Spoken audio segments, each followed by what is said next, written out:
I'm a very lucky person. I've been privileged to see so much of our beautiful Earth and the people and creatures that live on it. And my passion was inspired at the age of 7 when my parents first took me to Morocco at the edge of the Sahara Desert.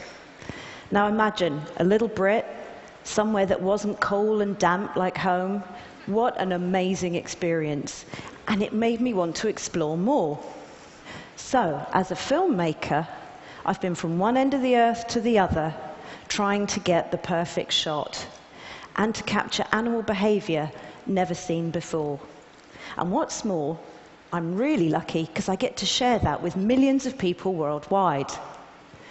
Now, the idea of having new perspectives of our planet and actually being able to get that message out gets me out of bed every day with a spring in my step. You might think that it's quite hard to find new stories and new subjects, but new technology is changing the way we can film. It's enabling us to get fresh new images and tell brand new stories. In Nature's Great Events, a series for the BBC that I did with David Attenborough, we wanted to do just that. Images of grizzly bears are pretty familiar. You see them all the time, you think. But there's a whole side to their lives that we hardly ever see, and it had never been filmed. So, what we did, we went to Alaska, which is where the grizzlies rely on really high, almost inaccessible mountain slopes for their denning. And the only way to film that is a shoot from the air. Throughout Alaska and British Columbia, thousands of bear families are emerging from their winter sleep. There is nothing to eat up here, but the conditions were ideal for hibernation. Lots of snow in which to dig a den. To find food, mothers must lead their cubs down to the coast, where the snow will already be melting.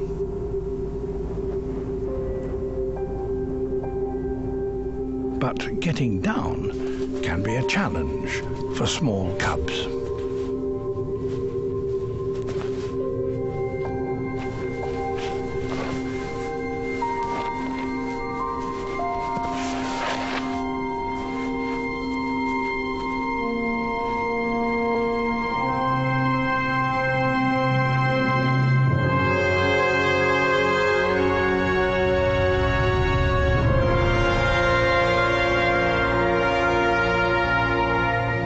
These mountains are dangerous places, but ultimately the fate of these bear families, and indeed that of all bears around the North Pacific, depends on the salmon. I love that shot. I always get goosebumps every time I see it. That was filmed from a helicopter using a gyro-stabilized camera. And it's a wonderful bit of gear, because it's like having a flying tripod, crane and dolly all rolled into one. But technology alone isn't enough. To really get the money shots, it's down to being in the right place at the right time. And that sequence was especially difficult. The first year, we got nothing. We had to go back the following year, all the way back to the remote parts of Alaska. And we hung around with the helicopter for 2 whole weeks, and eventually we got lucky.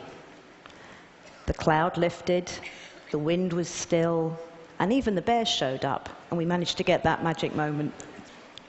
For a filmmaker, new technology is an amazing tool. But the other thing that really, really excites me is when new species are discovered. Now, when I heard about one animal, I knew we had to get it for my next series, Untamed America, for National Geographic. In 2005, a new species of bat was discovered in the cloud forests of Ecuador. And what was amazing about that discovery is that it also solved the mystery of what pollinated a unique flower. It depends solely on the bat.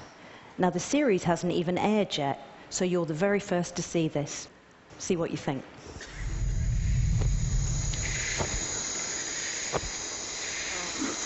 The tube-lipped nectar bat.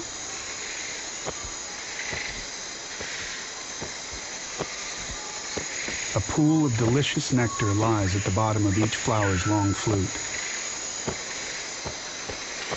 But how to reach it?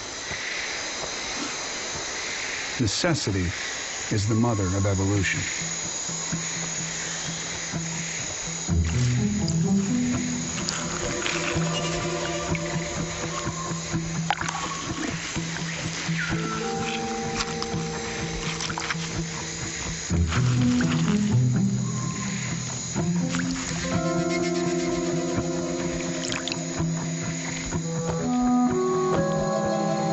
This 2.5-inch bat has a 3.5-inch tongue.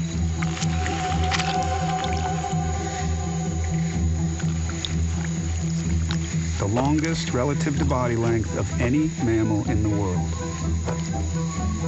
If human, he'd have a 9-foot tongue.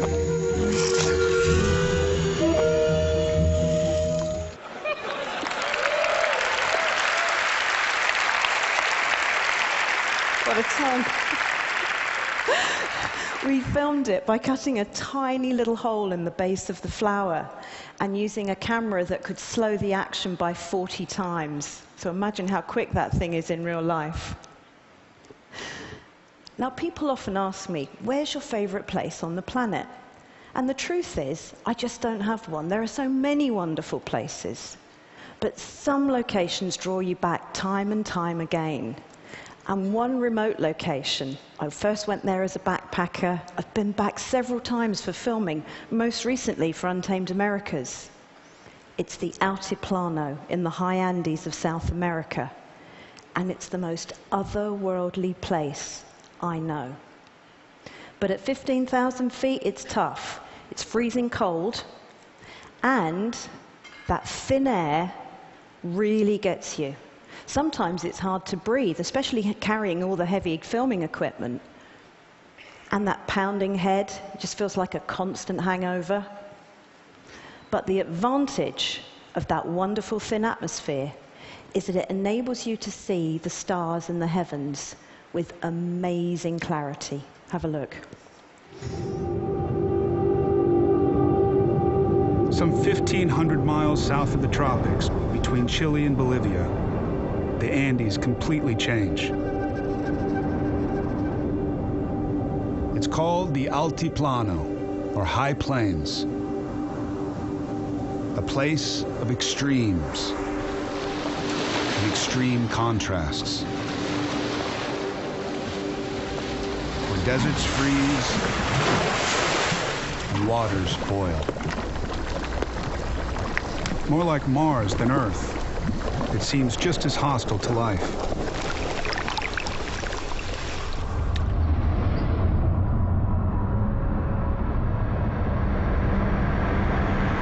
The stars themselves.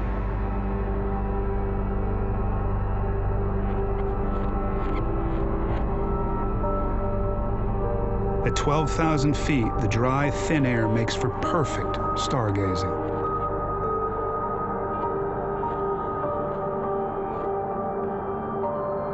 Some of the world's astronomers have telescopes nearby.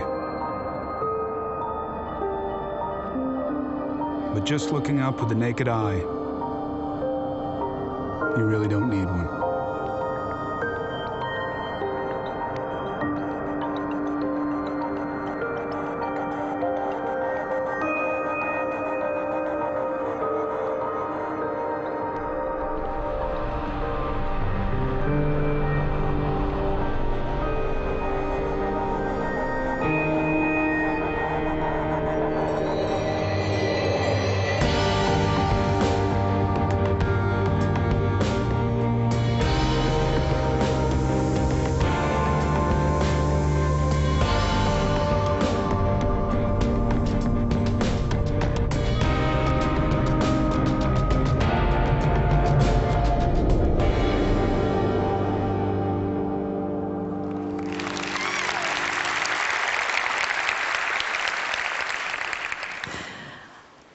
thank you so much for letting me share some images of our magnificent, wonderful Earth. Thank you for letting me share that with you.